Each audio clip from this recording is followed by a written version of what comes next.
Hi everybody, welcome to my homestead and welcome to my channel. My name is Jared. If you haven't already, please make sure to subscribe. In this video, we're going to look at this book, Harold B. Lee, Prophet and Seer by L. Brent Goates. And I love books like this that are biographies or compilations of quotes by prophets, apostles, general authorities, because they're usually just rich with information. And just there's these valuable gems that you come across from time to time. And with this one, so I haven't read the whole thing, but it seems like most of what's in here comes from President Harold B. Lee's journals. And I tried to look for those because I like going to the primary source.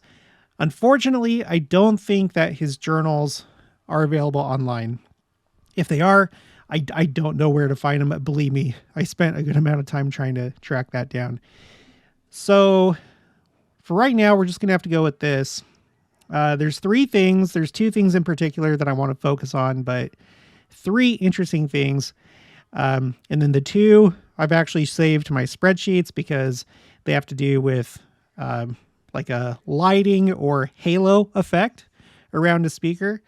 And then the other one has to do with a visitation during the dedication of the Provo, Utah temple. So, and you know that I am collecting those on my spreadsheet. So I'll show you that in just a minute in case you're new.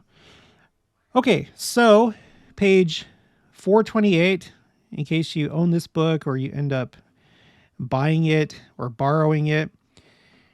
All right, here we are. Okay, here's the first one. A solemn assembly at the St. George Temple on November 13th, 1971, commemorated the 100th anniversary of the breaking of ground for that sacred edifice, the first temple completed in Utah under the direction of President Brigham Young. The meeting was attended by 1,250 stake, ward, and quorum leaders. After the sacrament was administered by the general authorities, addresses on assigned topics were delivered by the members of the First Presidency and elders Gordon B. Hinckley and Mark E. Peterson. The brethren spoke with a clarity which made misunderstanding impossible. The 3-hour meeting was described by President Lee in his journal as a, quote, never to be forgotten occasion. Undoubtedly, instructions given under such sacred circumstances are bound to be vital, which they most certainly were, end quote. And that's it. That's all that we have. It must have been something pretty incredible. I have always wanted to, you guys, attend one of these meetings, like in a temple, in the assembly room, where, and not all temples have assembly rooms, but usually like the Pioneer era, well, yeah, I think all the Pioneer era temples have assembly rooms that are similar to the Kirtland Temple, where on one side you have the 3 pulpits for the Melchizedek priesthood. On the opposite side of the room, you have the other 3. If in case you're new to the channel or you didn't know, the reason why you have those 3-tiered pulpits is because in Adam-ondi-Ahman, they discovered Adam's altar, which was made out of stones or boulders that were arranged that way. So the pulpits are actually a callback to Adam's altar at Adam-ondi-Ahman. And so I like assembly rooms just for that reason, but I would really like to attend one of these meetings. Let me know in the comments below if you've ever attended a meeting in an assembly room. I know they do it for things like, you know, talking to mission presidents, for example, giving instructions to priesthood leaders and stuff like that. But in this case, things that were never to be forgotten and bound to be vital, which I guess they turned out that they most certainly were. Okay, that's the first one. Here's the next one. I just thought that was interesting. I thought I'd share that. Okay, during early 1972, 2 new temples in Utah were dedicated. During the Ogden temple dedication, approximately 5,000 saints from the 28 stakes of the temple district were accommodated in each of the 6 sessions beginning on January, we'll just skip down here, 20th, 1972. They were seated in 27 different rooms of the temple and in the nearby Ogden Tabernacle. So here you have a picture. Here's President Harold B. Lee. And then this is President Joseph Fielding Smith. And this is President Mark E. Peterson. Okay. Down here, Joseph Fielding Smith, Harold B. Lee, Mark E. Peterson. And I believe This is Gordon B. Hinckley when he was in the Quorum of the 12. And I don't know who, is this LeGrand Richards? Does anybody know who this is? It doesn't say. Yeah, it doesn't say. That looks like LeGrand Richards to me, but I might be wrong.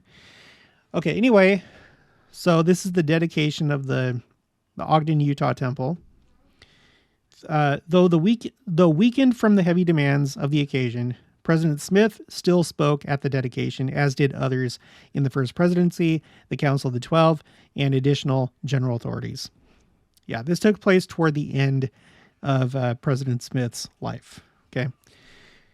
Many spiritual experiences were reported at the Ogden Temple dedication.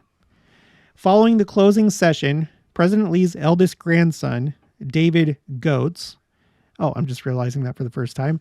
The person that wrote this was L. Brent Goates, so he must be related to President Lee. So President Lee's eldest grandson, David Goates, telephoned his grandfather to tell him of his unusual experience. David, his wife Patsy, and his mother Helen all reported having seen a brilliant light at the pulpit whenever the First Presidency members spoke or stood to speak in the celestial room of the temple. The light, however, did not envelop the other speakers. And that's it. Okay, so at the Ogden, Utah Temple dedication, the members of the First Presidency had a glow. They had a light, a halo around them. And if we just scroll up, here they are, the First Presidency. Okay. They had a halo around them in the celestial room as they were dedicating the Ogden, Utah Temple.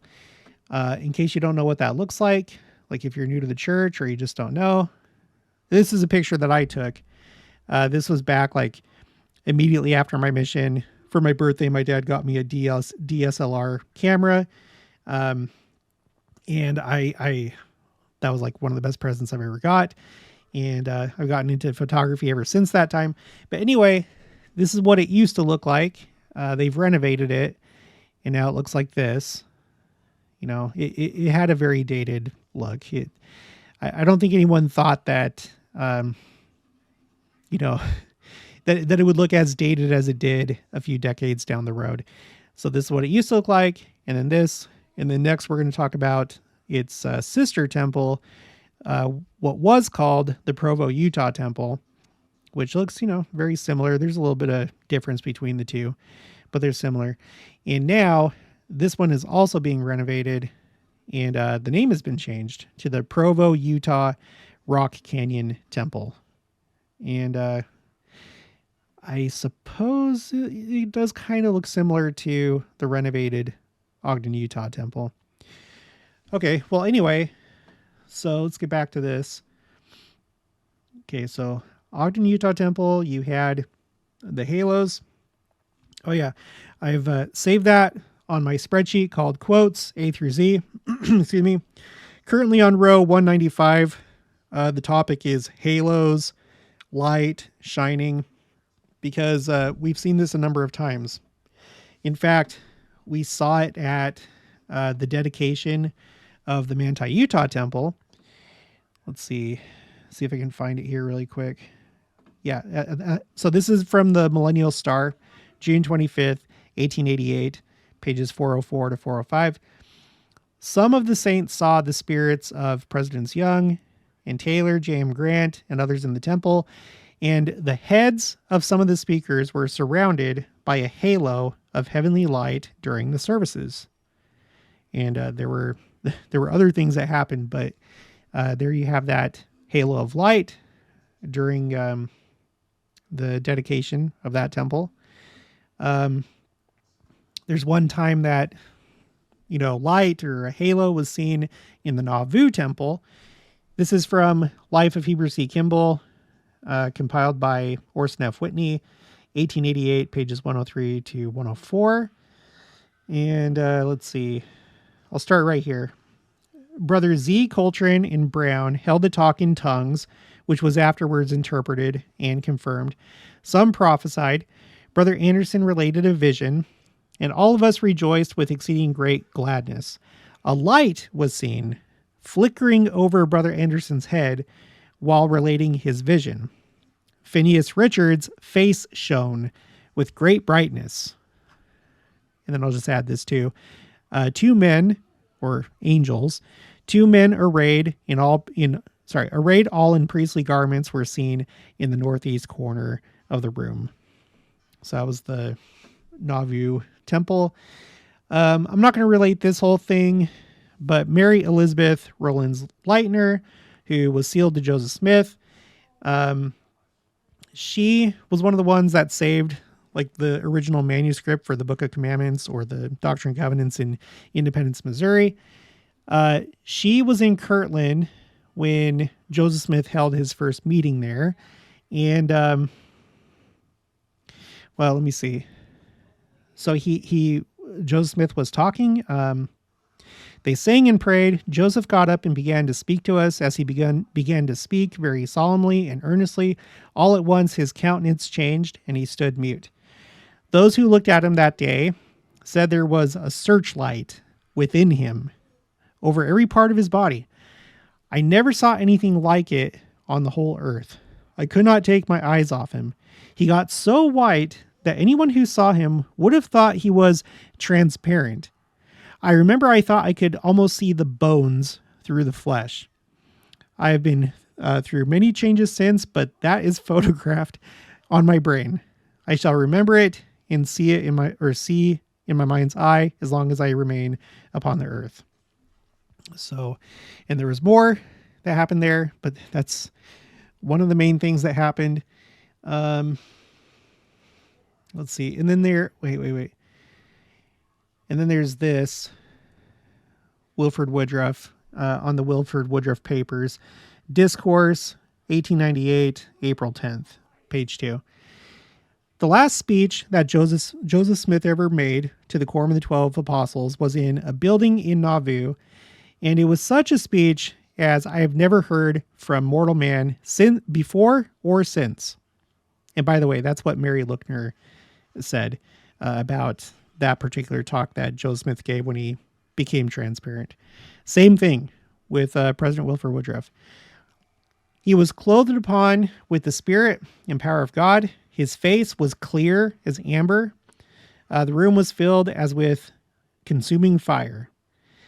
And that's all I need to read from that one. But okay, so it's a thing that happens. I need to add the scriptures too, because we know that Moses, when he came down from Mount Sinai, his face shone. We know at the Mount of Transfiguration, their faces shone. So I'm going to get those on here at some point, but it just takes a little while. Okay, let's go back to the book Harold B. Lee, Prophet and Seer. Okay, so switching from the halos at the Ogden, Utah temple, now we're going to be talking about the dedication of the Provo, Utah temple. 3 weeks later, the companion temple in Provo, Utah was dedicated. Because of more church buildings on the campus of nearby Brigham Young University, linked by closed-circuit television, an estimated 35,000 or more were in attendance for each of the sessions. As at the Ogden Temple dedication, President Lee was concluding speaker, after which he gave the dedicatory prayer and led the Hosanna shout. Let me just clarify. President Joseph Fielding Smith was still alive, but I guess he wasn't strong enough to be able to give the dedicatory prayer. It seems that he wrote it, but President Lee read it. Okay. In his sermon, President Lee was impressed to speak of some personal spiritual experiences, which unmistakably indicated the nearness to those on the other side of the veil. Elder Alvin R. Dyer, we should take a look at him really quick. I just recently spoke about him in another video. He had a lot to do with the sacred sites in Missouri. Adamonte-Ammon, building the Independence Visitor Center, which really, it's not really a visitor center. I mean, it is for right now, but it's going to be part of the 24 temple complex whenever the city of New Jerusalem is built. He under under President David O. McKay, he was basically in charge of all that. He also worked with the church property at Far West. He started out like this, assistant to the Quorum of the 12 Apostles, and then he became an apostle, but he was not in the Quorum of the 12. And then he was a counselor in the first presidency. So there were 3 counselors to President David O. McKay. And it was during this time that he did this stuff in Missouri. And then he was sent back down. He was still an apostle, still had that priest office, but he was assistant to the Quorum of the 12 Apostles. And then finally, still as an apostle, he was put in the first quorum of the 70. And it wasn't because of wickedness or anything like that. He just had a very special mission. So I feel like that's necessary to say before we read this. So this is who we're talking about. Elder Alvin R. Dyer testified later that he had seen the deceased President David O. McKay there, along with others whom he couldn't identify. So that's actually very fitting because him and President David O. McKay, it was basically those two together that worked on the sites in Missouri. They went there together. David O. McKay was very impressed visiting all the different sites. So I kind of like that. He saw him at the dedication of the Ogden, Utah temple. This is the first time I ever heard about this. I tried to see if I could find like a journal of Alvin R. Dyer. I looked through his books. I couldn't find this account. So if you know where to find it, let me know. Maybe it's in Harold B. Lee's journal. I don't know. But I guess he said that he saw David O. McKay there, along with others that he couldn't identify. Okay, and continuing, Sister Norma Anderson, wife of Elder Joseph Anderson, assistant to the 12, and longtime faithful secretary to the first presidency, also saw her own mother.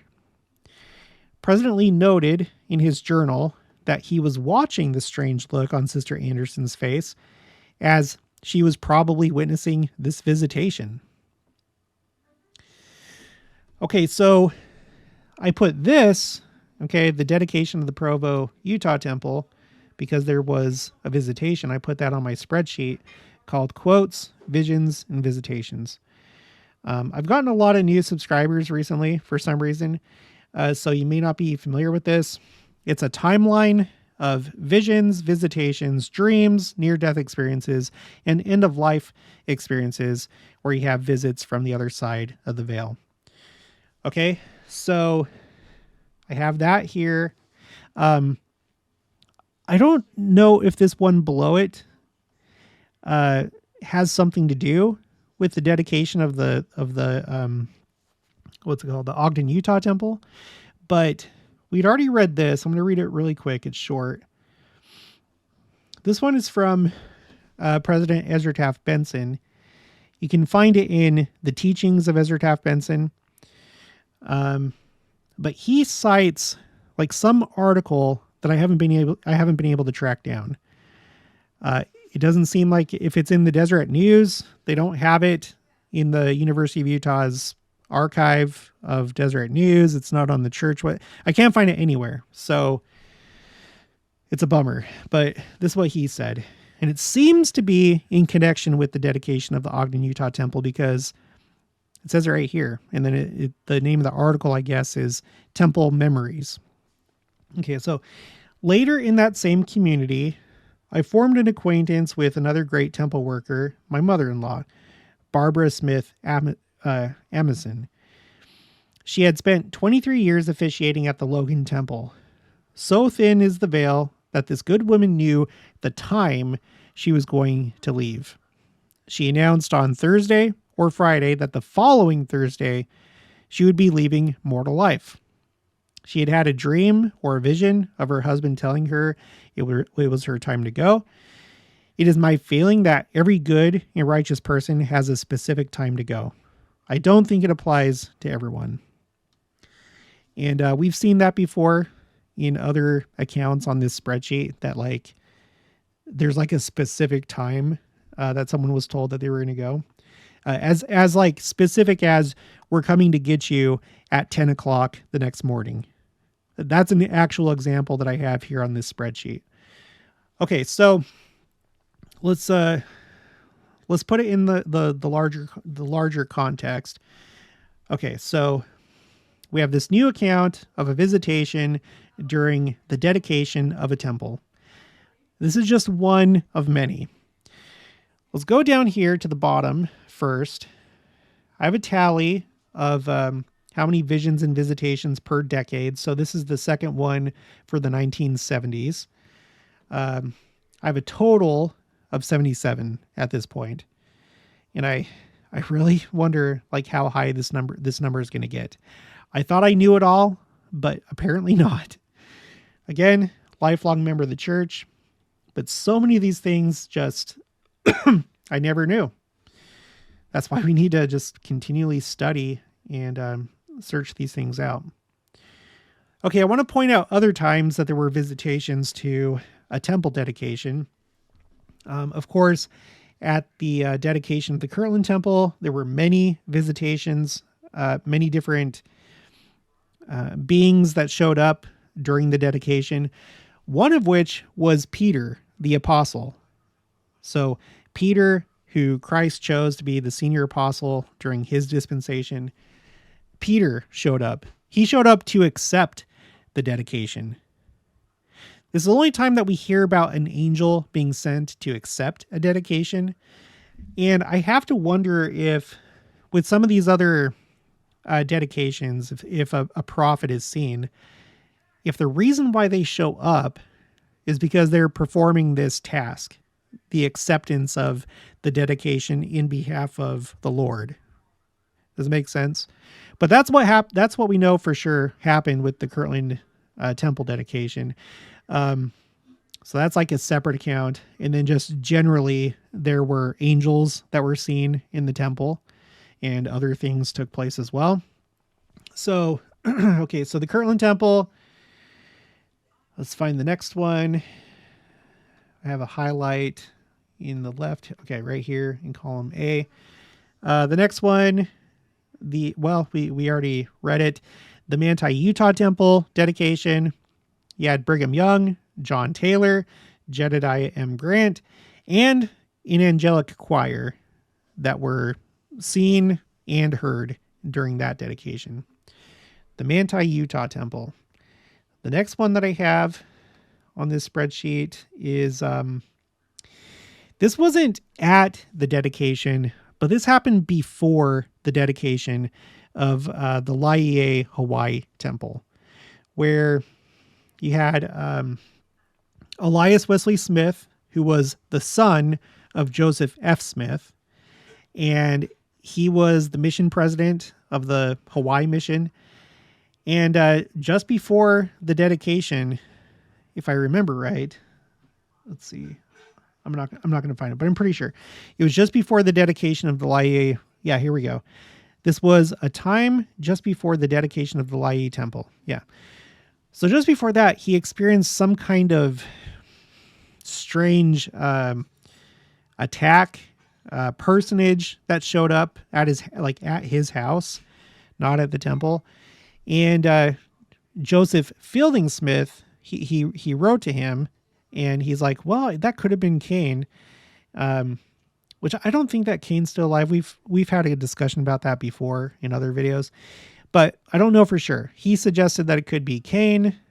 If it wasn't that, then it was like an evil spirit. If it wasn't that, then who knows what that was.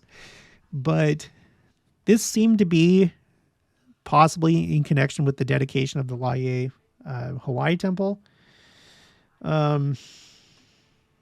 Which kind of makes sense anytime that something important, something spiritual is about to happen, some kind of advancement in the kingdom of God. It's not uncommon for Satan to show up and try and prevent it from happening. Okay. At the dedication of the Los Angeles, California temple, Lorraine Cravens, she said that she witnessed God the Father, Jesus Christ, Moses, Abraham, Adam, Joseph Smith, Brigham Young, and all the righteous the righteous of old in modern times. She sent this to David O. McKay, and he saved it as though to like accept that was a true visitation. So the Los Angeles, California temple. Okay. And then we just talked about the Provo, Utah temple. Shortly after that, just a couple years later, Hugh B. Brown was visited during nighttime before the dedication of the Washington, D.C. temple by none other than President Harold B. Lee. So this time Harold B. Lee had passed away, and he was the one doing the visiting. You find this story in President Nelson's book called From Heart to Heart, 1979, page 188. So you see what I mean? And I wouldn't be surprised if he was in the temple and he was there to accept that dedication in behalf of Christ. Okay, later on, you have the Mexico City, Mexico temple, where Gordon B. Hinckley, at that time he was second counselor in the first presidency, acknowledged the presence of the prophet Lehi. This was a significant temple because it's almost like it was like the first temple, like in the land of the posterity of, Lehi's descendants, right? His posterity. It was in Mexico. So again, it's kind of a neat idea if he was there to accept the dedication of that temple. I'm not saying that that's why he was there, but anyway, President Gordon B. Hinckley acknowledged his presence there. That was 1983. And then I think there's just one more. Yeah. And this is my most recent one that I have. So this was the Brigham City, Utah temple. And President Boyd K. Packer, president of the Quorum of the 12 Apostles at that time, he acknowledged the presence of Brigham Young, Lorenzo Snow, and Rudger Clausen. Okay. So I'm starting to see a pattern here where temple dedications seem to be a prime time to have very spiritual experiences. Now, another thing though, as you've noticed from what we've talked about here, not everybody sees it. It's not like it's everybody in the congregation has the same experience. I don't know why that is. Maybe it has to do with worthiness. Maybe it's meant to be a special thing for special people because there's some kind of personal connection, or who knows what. I don't know. I haven't been able to find like a common denominator, but so if you go to a temple dedication, I would not expect it to happen, but it could. I wouldn't be surprised if it did. So it's just really neat. It's really neat how our church is really alive. It's not a dead church where things are just done and over and they're only during Bible times. Like, it is very much alive. To the right, I'm keeping a tally of all the visitors from the other side. In the number one spot for any one individual personage or individual is Jesus Christ with 17 so far. After that, Moroni. After that, God the Father, and then Adam, and then Brigham Young, Joseph Smith. So, but there's been a lot. There's been quite a bit. Quite a bit. So, all right, well, that's what I have for this one. Hope you enjoyed it. If you haven't already, please make sure to subscribe. Like this video if you liked it. Leave your thoughts and opinions down in the comments below. Also, make sure to share it, and I'll talk to you guys later.